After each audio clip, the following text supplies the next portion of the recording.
At di mo ipaliwanag sa anak mo to, Mrs. Almendras. Leave my daughter out of this! Malaking utang ng mami mo sa boss namin. Bakit ba ang kulit nyo? Ikaw ang makulit!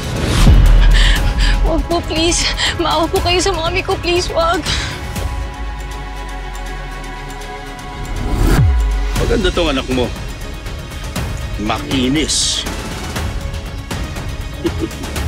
Ibaba niyo po yan po, sir. Labuhan pala eh. Itong sa'yo. Ito. Sir, wag!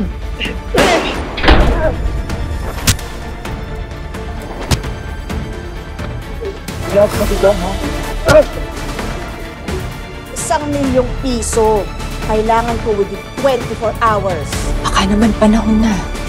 Baka kailangan mo na talagang lapitan ng tatay ni Tyrone. Si Chris.